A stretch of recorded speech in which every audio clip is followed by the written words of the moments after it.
اس لیے اس رات میں اللہ تعالیٰ سے دعا کریں، روئیں کہ جو ہمارے حق میں اچھا ہو اللہ تعالیٰ ہمارے حق میں وہ لکھ دے۔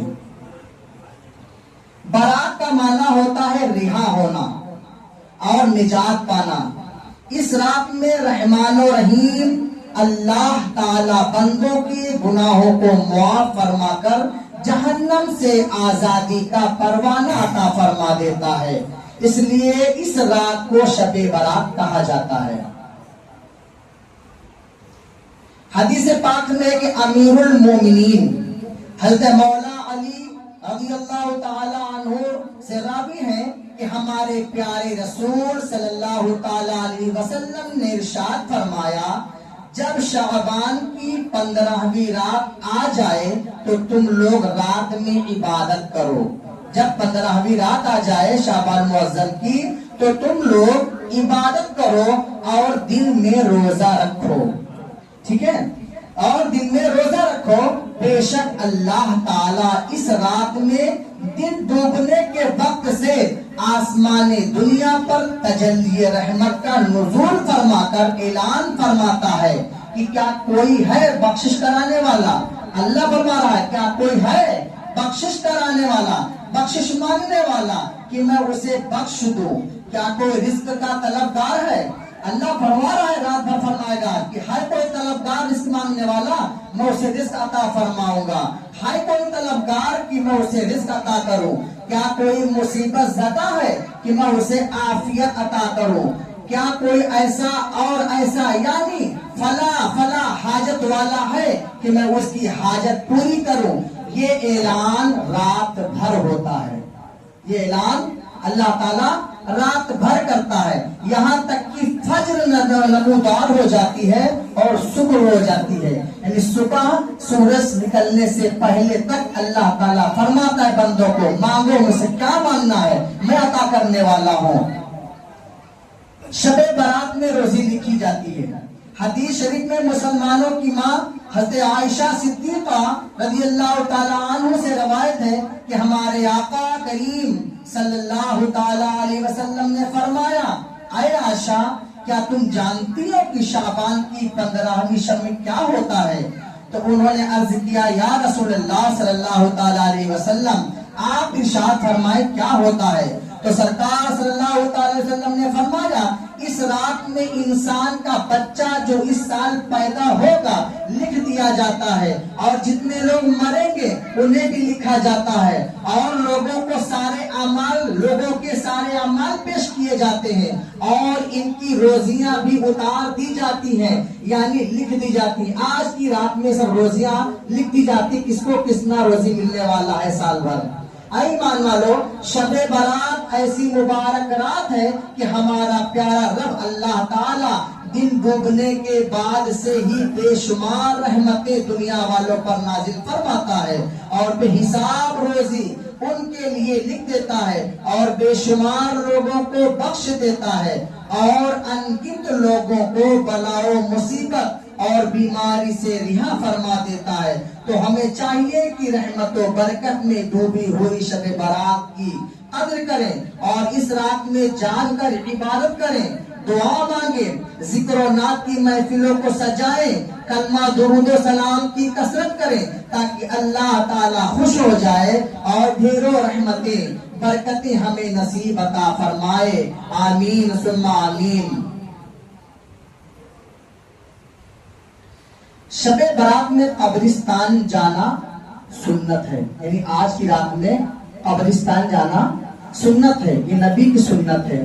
سماعت فرمائیں، حدیث پاک میں کہ مومنوں کی ماں حضرت عائشہ صدیقہ رضی اللہ تعالی عنہ فرماتی کہ میری باری کے دن ایک رات میں نے رسول اللہ صلی اللہ تعالی علیہ وسلم کو نہ پایا، پھر میں نے دیکھا کہ مدینہ شریف کے قبرستان جنت البقیع میں حضور صلی اللہ تعالی علیہ وسلم موجود ہیں۔ آپ صلی اللہ تعالی علیہ وسلم نے فرمایا، اے عائشہ کیا تم یہ خیال کرتی ہو کہ اللہ تعالیٰ اور اس کے رسول صلی اللہ تعالی علیہ وسلم تمہارے ساتھ عدل نہ کریں؟ میں نے عرض کیا، یا رسول اللہ صلی اللہ تعالی علیہ وسلم یہ بات نہیں ہے، مجھے گمان ہوا کہ شاید آپ دوسری ازواج میں سے کسی کے پاس تشریف لے گئے ہوں گے تو سرکار مصطفیٰ صلی اللہ تعالی علیہ وسلم نے فرمایا ان اللہ عز وجل ينزل لیلۃ النصف من شعبان الى سماء الدنیا فیغفر لأکثر من عدد شعر غنم قلب، یعنی بے شک اللہ تعالیٰ شعبان کی 15ویں رات میں آسمان دنیا کی طرف تجلی رحمت کا نزول فرماتا ہے تو بنی قلب کی بکریوں کے بال کی تعداد سے زیادہ لوگوں کو اللہ تعالیٰ بخش دیتا ہے۔ اے ایمان والو، آپ حضرات نے سن لیا کہ ہمارے آقا صلی اللہ تعالی علیہ وسلم شب برات میں قبرستان تشریف لے جاتے تھے۔ اس سے ثابت ہوا کہ قبروں پر جانا ہمارے حضور سراپا نور سرکار مصطفیٰ صلی اللہ تعالی علیہ وسلم کی سنت ہے۔ ایک روایت کے مطابق ہمارے پیارے آقا صلی اللہ تعالی علیہ وسلم شہدائے احد رضوان اللہ تعالی علیہ اجمعین کی قبروں پر تشریف لے گئے اور قبروں کے پاس کھڑے ہو کر دعا فرمائی قبر والوں کے لیے اور قبر والوں کے وسیلے سے امت کی بخشش کی دعا کی۔ ہمارے سرکار امت کے غمخوار صلی اللہ تعالی علیہ وسلم شہدائے کرام کی قبر پر کیوں تشریف لے گئے تو اللہ تعالیٰ کی عطا سے ہمارے آقا صلی اللہ تعالی علیہ وسلم جانتے تھے کہ قرب قیامت کچھ لوگ نماز پڑھیں گے۔ یہ آج کے دور کا واقعہ ہمارے نبی تشریف فرماتے ہیں کہ قرب قیامت کچھ لوگ نماز پڑھیں گے، داڑھیاں رکھیں گے، دین کی بات خوب کریں گے، بظاہر مسلمان کہلائیں گے مگر حقیقت میں وہ لوگ مسلمان نہ ہوں گے۔ کون فرما رہا؟ میرے نبی فرما رہے ہیں کہ بظاہر میں وہ لوگ مسلمان نہ ہوں گے۔ ایسے لوگ ہی نیکوں کی قبروں پر جانا بدعت و شرک کہیں گے۔ اس لیے سرکار صلی اللہ تعالی علیہ وسلم شہیدوں نیکوں کی قبروں پر تشریف لے گئے تاکہ میرا غلام سنی مسلمان اس وقت پریشان نہ ہو اور ان منافقوں کو جواب دے سکے کہ نیکوں کی قبروں پر جانا بدعت و شرک نہیں بلکہ باعث برکت اور سنت ہے، اور قبر والوں کے لیے دعا کرنا، ان کے وسیلے سے دعا مانگنا بھی سنت ہے۔ ایک واقعہ سماعت فرمائیں، اس سے آپ کی روح تازہ ہو جائے گی۔ حضرت عیسیٰ علیہ السلام کا گزر ایک پہاڑ پر ہوا۔ عیسیٰ اسلام کے زمانے کی بات ہو رہی ہے۔ حضرت عیسیٰ علیہ السلام کا گزر ایک پہاڑ پر ہوا۔ آپ نے اس پہاڑ پر ایک خوبصورت پتھر دیکھا جو انڈے کی طرح اور دودھ کی طرح سفید ہے۔ انڈے کی طرح پتھر ہے پہاڑ اور دودھ کی طرح سفید ہے۔ حضرت عیسیٰ علیہ السلام کو تعجب ہوا کہ کتنا خوبصورت پتھر ہے، کہ کتنا خوبصورت پتھر ہے۔ اللہ تعالی نے فرمایا اے میرے نبی عیسیٰ علیہ السلام، اس سے بھی زیادہ تعجب کی چیز اس خوبصورت پتھر میں رکھا ہے۔ اللہ کیا فرماتا ہے؟ عیسیٰ، اس خوبصورت پتھر میں نے رکھا ہے۔ حضرت عیسیٰ علیہ السلام نے خواہش ظاہر کی یا اللہ تعالیٰ اندر کی چیز کو دکھا دے، خواہش کی اللہ اندر کی چیز کو دکھا دے۔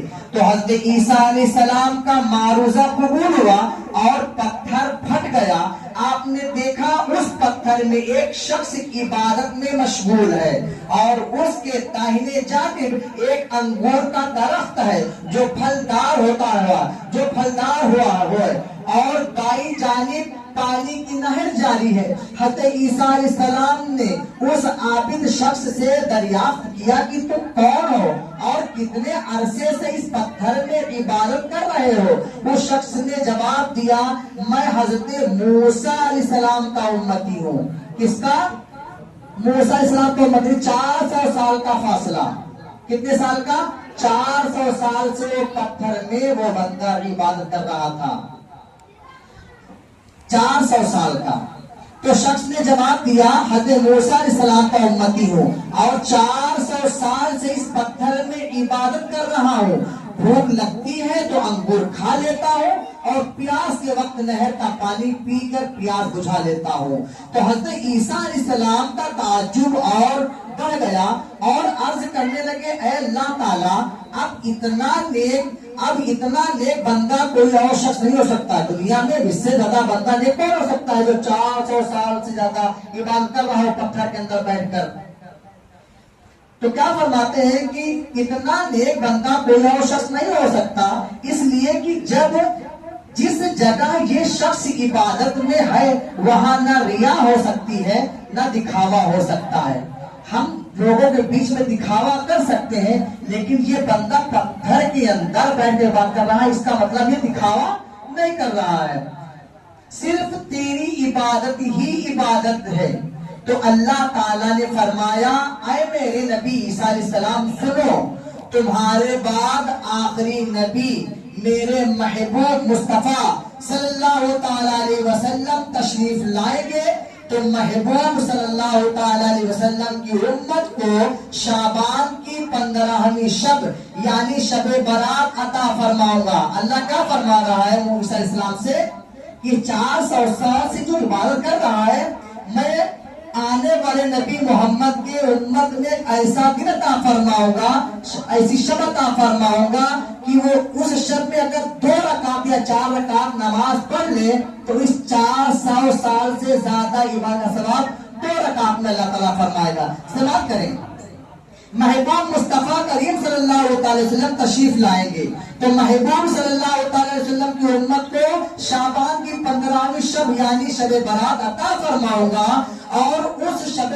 برات میں میرے حبیب کا امتی غلام صرف 2 رکعت نماز پڑھے گا اور موسیٰ علیہ السلام کے اس امتی سے زیادہ ثواب دوں گا۔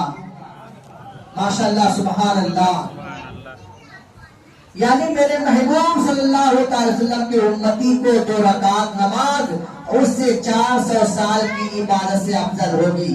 تو ہم سنی مسلمانوں کی 2 رکعت یا 4 رکعت نماز حضرت موسیٰ علیہ السلام کی 400 سال سے زیادہ افضل ہونا کسی اور وجہ سے نہیں ہے، صرف اور صرف محبوب خدا مصطفیٰ جان رحمت صلی اللہ تعالیٰ علیہ وسلم کی غلامی کی وجہ سے ہے اور آپ کے امتی ہونے کی نسبت سے ہے۔ اللہ تعالیٰ نے اس امت کو شرف و فضیلت عطا کی۔